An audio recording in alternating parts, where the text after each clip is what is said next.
Young offenders के अंदर हमने ये देखना है कि यंग ऑफेंडर्स की सेंटेंसिंग कौन सी होती है। बेटा यंग ऑफेंडर, पहली बात तो यह कि हाँ, लेस देन एज ऑफ 21 को यंग ऑफेंडर्स, अब मेरे ख्याल में उसकी एज डिक्रीज करके 18 कर दी है। लेकिन यंग ऑफेंडर्स में जब सजा दी जाती है तो वो सेम सेंटेंसिंग होती है, कस्टोडियल भी होती है, कम्युनिटी ऑर्डर, फाइन और डिस्चार्जेस होते हैं। लेकिन यंग ऑफेंडर्स में याद रखें कि जो सेंटेंसिंग कस्टोडियल दी जाती है तो वो बहुत सीवियर सर्कमस्टांसेस जाती हैं। It is highly discouraged that a young offender is being sentenced under custody. मतलब जब आप कहते हैं ना कि मजबूर हो जाए तो फिर उससे हम उसके अंदर देखते हैं। लेकिन यंग ऑफेंडर में फर्दर कैटेगराइजेशन कर, मतलब एक है 16 18 को अलहदा, 14 13 को अलहदा, 10 12 को अलहदा, 8 10 को अलहदा। मतलब ये कैटेगरीज अगर नहीं करेंगे तो फिर आपके यंग ऑफेंडर्स में भी आप अगर कैटेगरीज नहीं बनाएंगे तो आपके जो 18 19 साल के बच्चे हैं उनकी thinking level, maturity level, reasoning level is quite different from 10 to 12। तो इसलिए उसको अलहदा करना जरूरी है। अच्छा, अब अगर बच्चों को, बहुत सारे लोग आर्ग्यू करते हैं कि यंग ऑफेंडिंग नहीं होनी चाहिए, कस्टोडियल सेंटेंस में नहीं जानी चाहिए, ठीक है। अगर कोई भी पर्सन मर्डर में किसी चीज में होता है तो उसको कस्टोडियल सेंटेंस में लेके जाया जाता है, ठीक है। और ये भी याद रखें कि उनकी जो सबसे मेन चीज है कि अगर 12 साल से मिनिमम जो है वो उनके लिए कस्टोडियल सेंटेंस 12 साल के करीब, लेकिन उसको भी खत्म किया जा सकता है अगर उनको क्वीन की तरफ से या रेगुलेटिव होता है ये कि उनकी जो कोर्ट जो है उसकी सेंटेंस को फर्दर कम कर सकता है अगर इफ दे बिहेव वेल।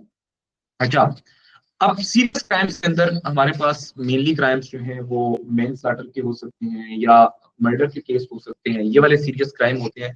तो अगर सीरियस ऑफेंस में बर्गलरी, और इसमें भी इवन आ जाता है एग्रीवेटिव बर्गलरी में भी आता है, तो वो कुछ टाइम तक उनको कस्टोडियल सेंटेंस मिलती है। May be it can be extended with age. अगर वो 16 साल का है तो उसकी एज 2 साल बाद 18 होनी है तो उसकी सजा 18 के बाद ज्यादा कर दी जाती है। तो इस तरह इनकी एक्सटेंडेबल होती है। ये समटाइम्स एक्सटेंडेबल होती है लेकिन मोस्टली केसेस में ये नहीं एक्सटेंडेबल होती है। अच्छा, फिर यंग ऑफेंडर्स के लिए बेसिकली इनको वो जेल नहीं कहते, यूथ हॉस्टल्स कह लो, इंस्टीट्यूशंस कह लो, इसको वो इंस्टीट्यूशंस ऑफ लर्निंग के तौर पे डील करते हैं। यंग ऑफेंडर्स इंस्टीट्यूशंस आपके होते हैं और मिनिमम सेंटेंस जो है young offender aged between 15 to 20 can be sent to young offender institution to serve the custodial sentence.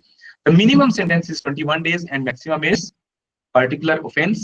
So if the young offender reaches 21 while serving on the sentence, they will transfer to the adult prison। आप इसको भेजेंगे, फिर उनकी सजा जो है वो ज्यादातर चेंज नहीं होती बल्कि बाकी सजा वो अपनी एडल्ट उसमें करते हैं।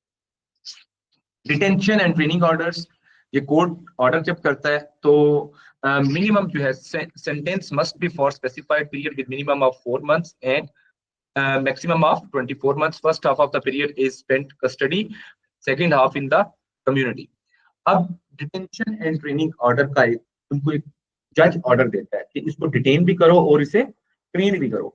तो फिर इनकी सेंटेंस जो है वो कुछ ट्रेनिंग के अंदर कंसिडर की जाती है और कुछ इनको कस्टडी में डाल देता है। सही हो गया।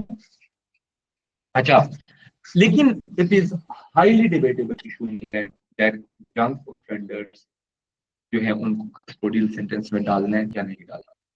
बाकी community order is just like the same जो कि एडल्ट ऑफेंडर के होते हैं। इनको एक चीज सबसे ज्यादा की जाती है कि इनको अटेंडेंस की रिक्वायरमेंट इनके लिए रखी जाती है। मतलब ये पुलिस स्टेशन या किसी एक स्पेसिफिक जगह पे, क्योंकि ये यंग होते हैं, चल फिर सकते हैं, आ जा सकते हैं, इजीली कम्यूट कर सकते हैं, इसलिए इनको मस्ट अटेंडेंस देनी है। ये इनका एक ट्रेडिशनल इनके लिए जरूरी है। बाकी बाकी सेम कम्युनिटी ऑर्डर्स हैं इनके लिए भी। अच्छा, पेरेंटल रिस्पॉन्सिबिलिटी एक लिए, ये एक्स्ट्रा चीज है इसके लिए कि मतलब क्या है कि समटाइम्स जो है अगर कस्टोडियल सेंटेंस किसी ने कोई ऑफेंस किया है तो उनके पेरेंट्स की रिस्पॉन्सिबिलिटी होती है कि they have to deal with particular type of issue with the child.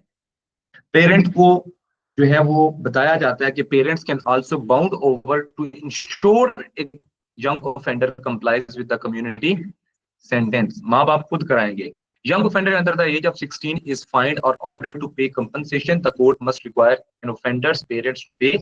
The financial situation of the parents is taken into account when deciding the, मतलब इनको फाइन भी दिया जाता है, वो पे तो उन्होंने करना ना। तो पेरेंट ऑर्डर जो होता है, पेरेंट को ऑर्डर कोर्ट कितना ऐसा कर सकती है कि आपने अपने बच्चे को लुक आफ्टर करना है कि वो ये वाली हरकत दोबारा ना करे। 12 महीने का मिनिमम टाइम, 1 साल आपने अपने बच्चे को लुक आफ्टर करना है। ये कौन कहेगा उसको, पेरेंट को कौन डील करेगा, जज करेगा। तो जज ये भी कह सकता है कि as at the age of 16 आप अपने बच्चे को देखें, 17 तक देखें। तो अगर बच्चा दोबारा कोई गलत काम करेगा तो parent would be equally responsible for that. समझ आ गई। फिर इसके बाद factors in sentencing young offender, जहां पे एडल्ट ऑफेंडर के भी फैक्टर थे, इसी तरह इनके भी फैक्टर्स हैं। फैक्टर्स कौन से होते हैं?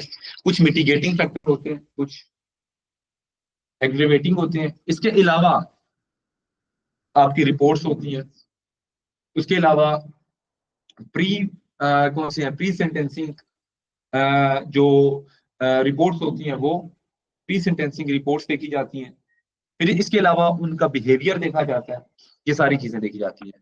तो court should consider that following conditions if the child suffering from mental health issues has suffered any traumatic life experience, speech or language difficulties likely to self-harm, have experienced any loss, neglect, abuse, issues such as misuse of drugs, alcohol, something like that, ये सारी चीजें भी देखी जाएंगी।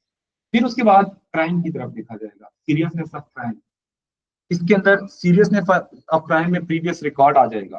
Previous record के बाद child की guilty और नॉन गिल्टी प्ली आ जाएगी कि उसने किया क्या, खुद माना या नहीं माना। ये सारी चीजें मिलके उसकी सजा को मिटिगेटिंग या एग्रीवेटिंग फैक्टर्स में ले जाएंगे। फिर सेंटेंसिंग के एम्स क्या है, ये एम्स आपने साथ साथ किए थे, आपको मैंने एम्स अलग-अलग कराए हुए हैं। अब बेसिकली एम्स ऑफ सेंटेंसिंग जो है वो पनिशमेंट ऑफ ऑफेंडर्स एक होता है aim, reduction of crime including reduction by deterrence, reform and rehabilitation of offenders, protection of the public। इसके अलावा इनकैपेसिटेशन होती है, प्रोटेक्शन ऑफ पब्लिक जो है, making reparation by offenders to person affected by their offenses, making of reparation by offenders कि वो repay कोई चीज का, मतलब फाइन्स वगैरह जो होते हैं।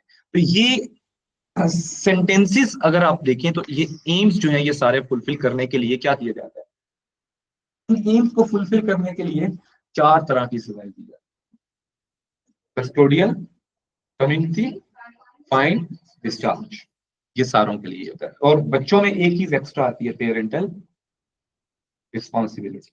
तो यहां तक हमारा ये एम्स हैं, और ये एम्स ऑफ ऑफेंडिंग जो हैं ये सारे एम्स दोनों में सेम है, बच्चों में भी यही एम है और एडल्ट ऑफेंडर में भी। यहाँ पे पनिशमेंट है, reforms and rehabilitation, protection of public, reparation. इनके लिए जो सबसे मेन होता है वो रिहैब होता है। और जो दूसरे वाले होते हैं एडल्ट ऑफेंडर्स होते हैं, उनका सबसे मेन एम क्या होता है, टू स्टॉप देम फ्रॉम री ऑफेंडिंग, डेटरेंस करना। ठीक है, डेटरेंस उनके लिए और इनके लिए रिहैब होता है। तो this is all about sentencing. तो सेंटेंसिंग पे जो सवाल आते हैं वो भी हमने डिस्कस किए। रिस्पॉन्सिबिलिटी अब आपने याद रखने में, फिर दोबारा आपको एक चीज दोबारा बता रहा हूँ, ये 4 पेपर 2 बने हुए, evaluation of sentencing adult offender, ये भी अगर आप करना चाहें तो ये कर लें। तो ये करके आपने इस तरीके से इसका आंसर बना लेना अपना। पहले से मेंटली प्रिपेयर्ड होके जाएं कि आपका जो सेंटेंसिंग से अगर सवाल आएगा तो उसमें सिर्फ सिंपल सेंटेंसिंग नहीं आएगी, उसमें एम्स ऑफ सेंटेंसिंग को सेंटेंसिंग की टाइप से लिंक करना होगा, ये वाला सवाल आएगा। इसके अलावा सवाल भी बनेगा, है ना। अगर मैं पॉसिबली अगर मैं देखूंगा कि अगर मैं चैट जीपीटी से कॉपी पेस्ट कर सका तो मैं वहां से कॉपी पेस्ट करके आपको इसका एक आंसर पिछले सवालों का कोई बना के, उसमें भी कुछ अकल लड़ानी पड़ती है, वो सीधा सीधा नहीं आंसर देता, उसको डायरेक्शंस देनी है कि ये करके दे दो आंसर, वो लिख देगा। डन हो गया यहाँ तक।